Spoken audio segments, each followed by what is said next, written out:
Halo sahabat film terpaksa menikahi tuan muda. Film dimulai pada saat ketika Kinanti yang sedang melihat Pak Radit yang dipapah ataupun dibopong oleh seorang suster dan temannya. Kinanti pun berkata di dalam hatinya, apa yang terjadi kepada Pak Radit?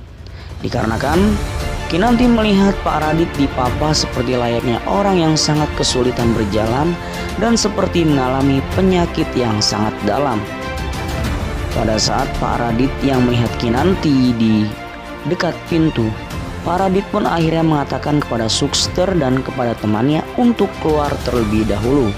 Dikarenakan Pak Radit ingin berbicara sesuatu hal yang penting kepada Kinanti.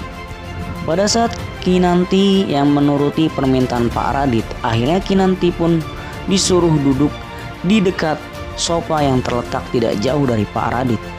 Kinanti pun bertanya, sebenarnya Pak, apa yang terjadi kepada Bapak? Ucapan Kinanti kepada Pak Radit. Kemudian Pak Radit pun menjawab bahwa ia mengalami sebuah penyakit yang sangat dalam, yaitu ginjalnya mengalami komplikasi sehingga salah satu dari ginjalnya tidak bisa berfungsi dengan baik.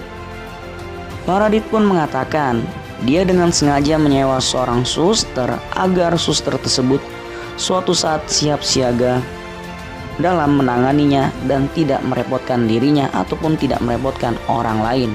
Ucapan Pak Radit kepada Kinanti. Pada saat Kinanti yang mendengar ucapan Pak Radit dikarenakan Pak Radit mengalami penyakit gagal ginjal, kemudian Kinanti pun langsung mengatakan bahwa ia sangat bersedih atas kejadian tersebut. Kemudian Pak Radit pun di dalam hatinya mengatakan, Kinanti, kau sangatlah baik sekali dan aku pun juga merasa bersalah dikarenakan sebelumnya engkau hampir terluka ataupun celaka dikarenakan ulah dan perbuatanku.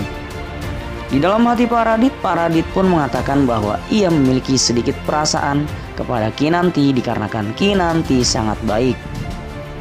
Ucapan mereka berdua di sebuah ruangan akhirnya menjadi sangat akrab seperti bagaikan teman, dan mereka pun dua-duanya sama-sama tersenyum dan scene pun beralih cerita.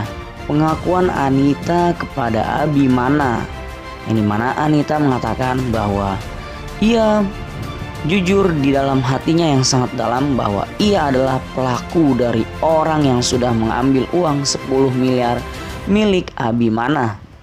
Abimana yang sangat kaget serta sangat tercengang. Kemudian Abimana pun mengatakan bahwa ia tidak menyangka bahwa kakaknya sendirilah pencuri yang selama ini ia cari-cari.